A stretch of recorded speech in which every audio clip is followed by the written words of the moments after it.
Assalamu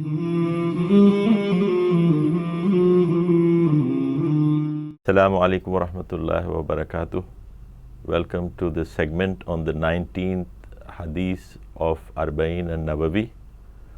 We will start by reading a portion of the Hadith and its translation. Bismillah ar-Rahman ar-Rahim.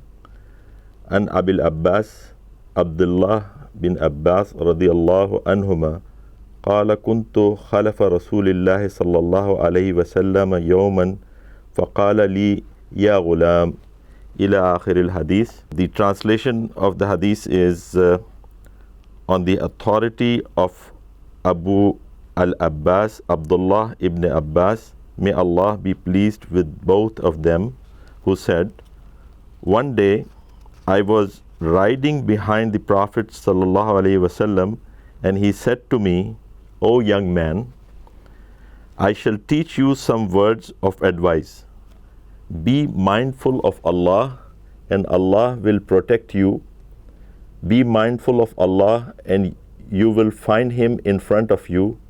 If you ask of Allah. If you seek help in Allah.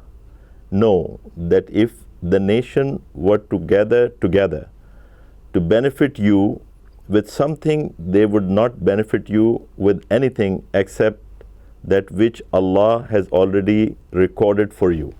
If they gather to harm you by something, they would not be able to harm you by anything except what Allah has already recorded against you. The pens have been lifted and the pages have dried. Recorded by At-Tirmidhi, who said, it is a Hasan Sahih Hadith. And in Imam Nawawi also quoted another version of the hadith.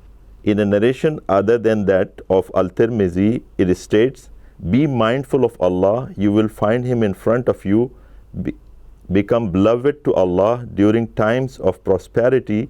He will know you in times of adversity. Know that what has passed you by was never to befall you. And know that what has befallen you was never to have passed you by. And know that victory accompanies perseverance, relief accompanies affliction, and ease accompanies hardship.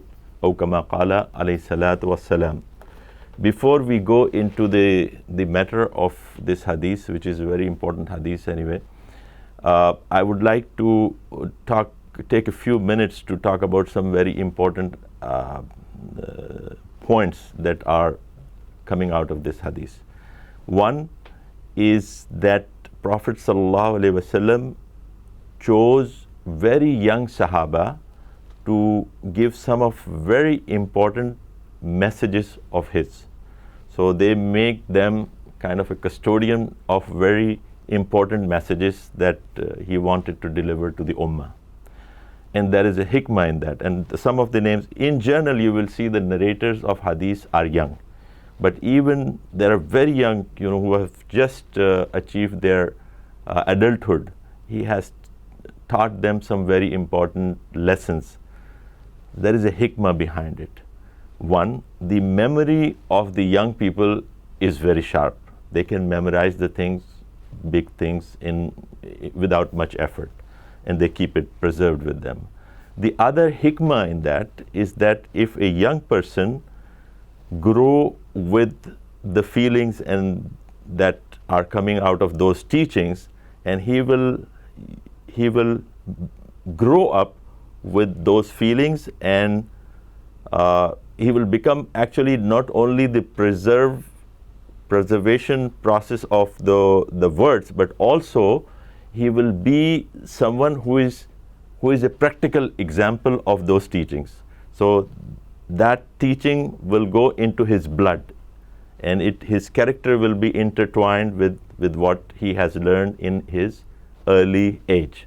So these are some of the hikmah behind Prophet ﷺ, which we can understand that Prophet ﷺ taught very important lessons to very young Sahaba. Abdullah ibn Umar, Abdullah ibn Masud, or like Abdullah ibn Abbas here, who was like in his early teen age.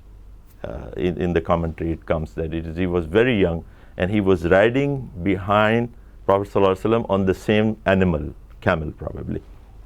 That is the other thing. That the method of teaching that Prophet ﷺ adopted is also had a lot of hikmah for the teachers, for us. When we teach our children, we should learn from the teaching methods of Prophet ﷺ. For example, when there is very important thing that he is delivering to someone, he is telling someone, he would repeat the thing 3 times. So the person would remember.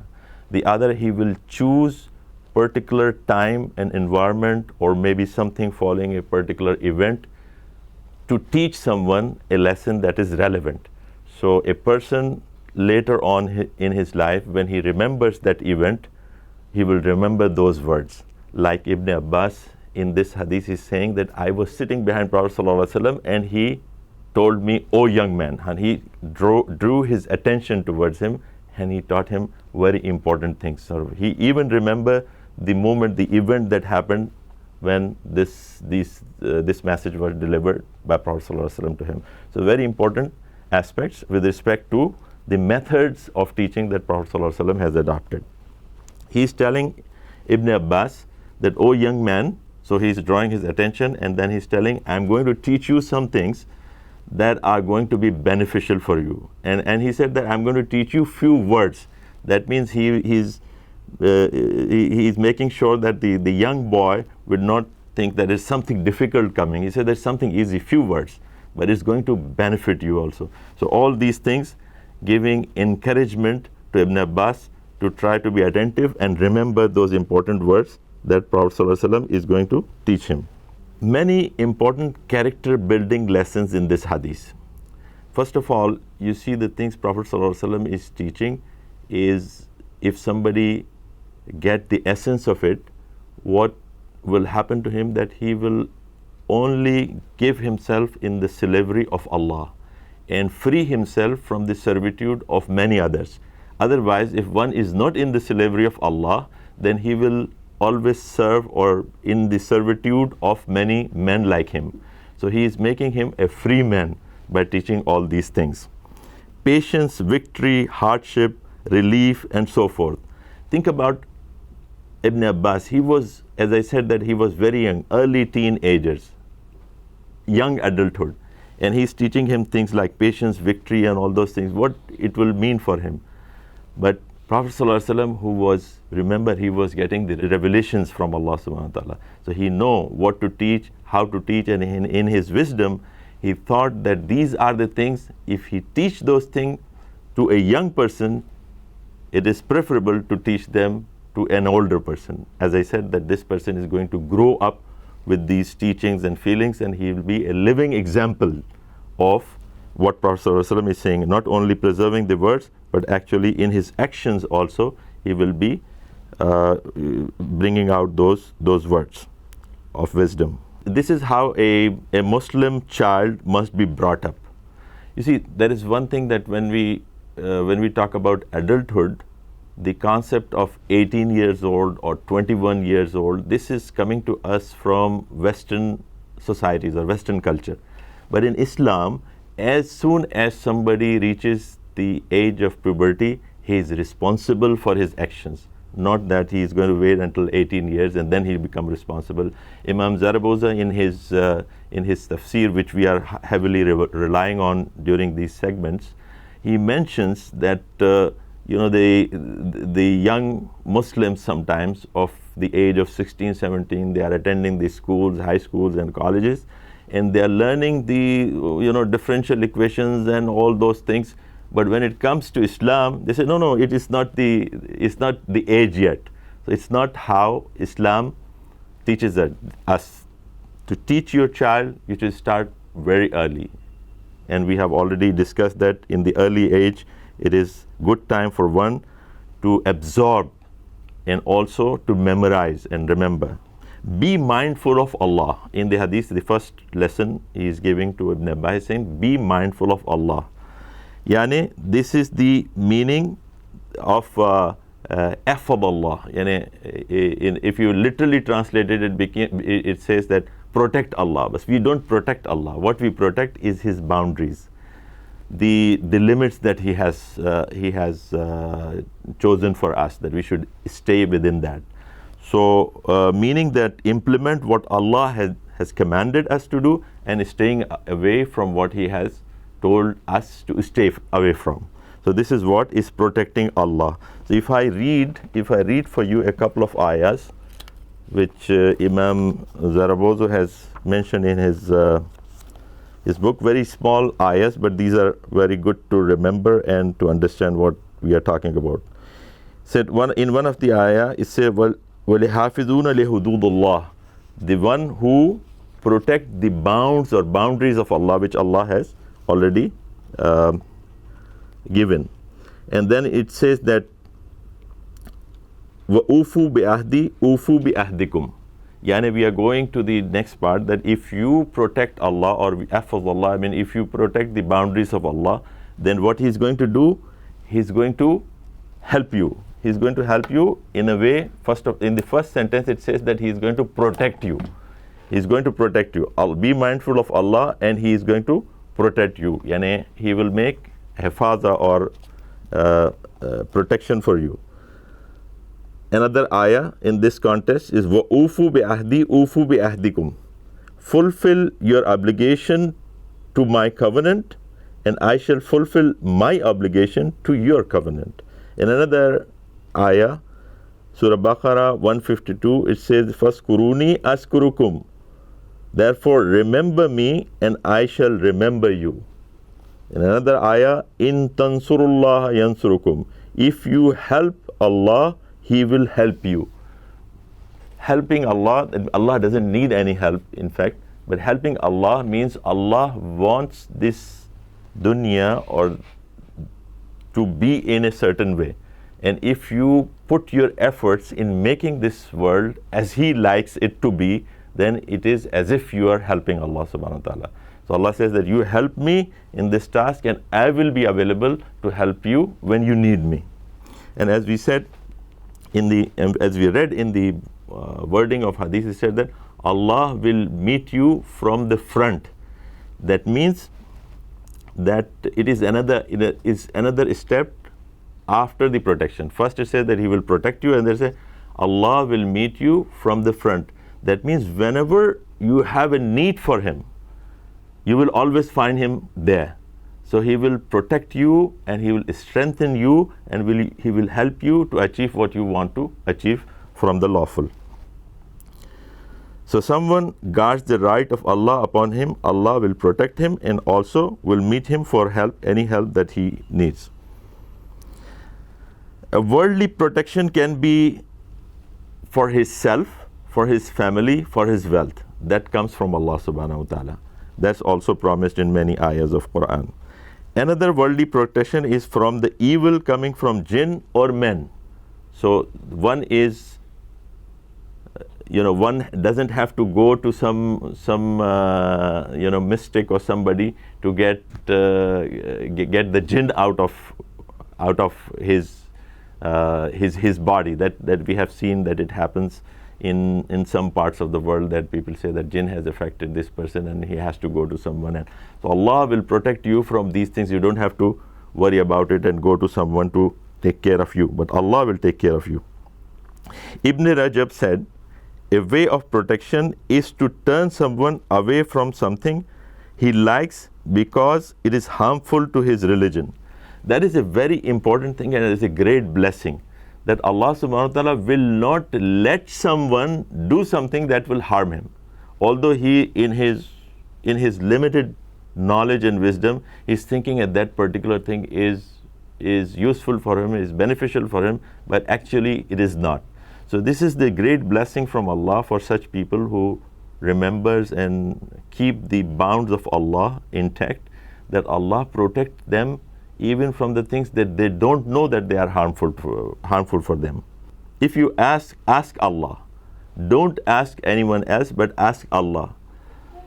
Be mindful that even if Allah uses someone to help you, it is actually Allah who is putting in someone's heart that he is ready to help you. If He will not put those things in someone's heart, like we see in the story of Musa alayhi salam, that Allah subhanahu wa ta'ala says that we put something in his face, that the people who will see him, they will have love for him. This is something Allah puts in someone's face.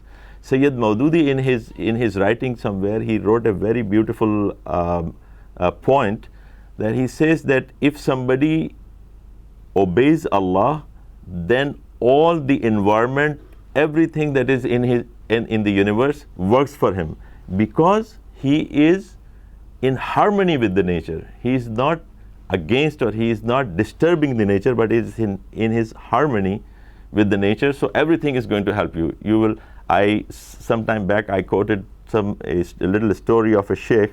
He said that when I am in harmony with my Allah, that means I am obeying him, whatever his commands are, and keeping myself away from what he has prohibited, then my wife behave good with me, then my horse behave right with me. If I don't, then these other people or even the animals will start behaving against you, or maybe harming you. So everything will work for you if Allah is with you. And if you ask help from Allah only. And actually, there were some of the Sahaba from whom Prophet ﷺ took the oath that they will never ask for anything other than Allah. So it is reported that even if their stick is fallen from the horse or the camel they are sitting on, they will not ask anybody to give it to them. They will go down and pick it up by themselves. This is very high standard. Of course, it is, for people like us, it is difficult to manage this high level of excellence, but I would highly recommend that in our lifetime we should sometime try to do that. That don't ask for any help from anyone, but ask from Allah. Because you remember that even if you are yourself doing something good for you, it is by the will of Allah. It is because He guided you to do good for yourself. Otherwise, even yourself, you will harm yourself. There is another important point to discuss here, is that when we ask Allah, because He's saying that if you ask for anything, you ask Allah. Sometimes people feel that we asked for something, we made a dua, and it's not fulfilled. So there are 2-3 answers to that, why it happens so. First of all, understand that in one of the verse in Quran, this is an assignment. Sometimes I give you assignment to go back and look. It's not possible to discuss everything in these small segments. You go and look at ayah 60 of Surah Al-Ghafir. There are 3 things mentioned there. One is dua, the other is su'al, the third is istighfar. So dua is calling Allah. So Allah says, if my servant calls me, I respond to him. In fact, there is a hadith also in this respect, that Allah subhanahu wa ta'ala comes and it says that if He calls me, I respond to it. He's not saying that if He asks for anything, I just fulfill it. He's saying that if He calls me, I respond to Him. It doesn't go, your dua or your call never goes without answering, without response. The other thing is su'al. That means you are asking for something. In English you say supplication. You are supplicating. So supplicating is a part of dua. So it comes under the dua. So Allah is responding, but He can respond He can respond to a person who is making supplication in 2-3 ways. One, maybe He will give the same thing that He is asking for immediately. So, or the other way is He will give him something else which is equal in its benefits. And the third way is if He will not give him that thing, which is, of course, you are asking for a halal or lawful thing, which is not harmful for you, and one is asking for that. The third way Allah subhanahu wa ta'ala responds is by removing some of your sins. So either give you something else, or remove some of your sins. So your call to Allah will never go unresponded. Some way He will respond to it. But the supplication, when you're making dua or istighfar is part of supplication, and supplication is part of dua. So dua is at the top. Sometimes in English also, when you say that we are making, when we make salat, we say this prayer. And if we make dua, we also say prayer. So both of them are prayers. But dua in Arabic is calling, and su'al is the supplication. So it is part of the dua which never goes unanswered. In a hadith from Muslim, whenever anyone prays, this is the same thing that I just mentioned to you, whenever anyone prays for something that is not unlawful and not harmful to his skin, either he immediately gets it, or something equally good is reserved for him, or removes from him, or equal evil. The third answer to this question is maybe some conditions are not met. So dua is not, or the supplication is not being accepted. Maybe there are some conditions that are not met. In a previous hadith, if you remember a few segments back, we are talking about a person who is beseeching and making dua to, making supplication to Allah subhanahu wa ta'ala that I need this and this. And then Prophet sallallahu alaihi wasallam says that his eating is from haram, and his drinking is from haram, and his wearing is from haram. How his supplication would be responded to? He is just asking, he's not saying that Allah will not respond. He's saying that how one expect that this will happen. So there are some hurdles in the way of dua that need to be removed for it to be in the way of supplication, not the dua. Dua is always responded, but supplication, maybe there are some hurdles that need to be removed before you get what you are looking for. Okay, one more thing about we said that if you seek help in Allah. In reality, there is no one to turn to except Allah. Even one's own ability to achieve something is granted by Allah. You are not the builder of your destiny, as it is taught in the Western or I say secular schooling systems, that the youngsters are taught that you are the builder of your own destiny. No, you rely on Allah.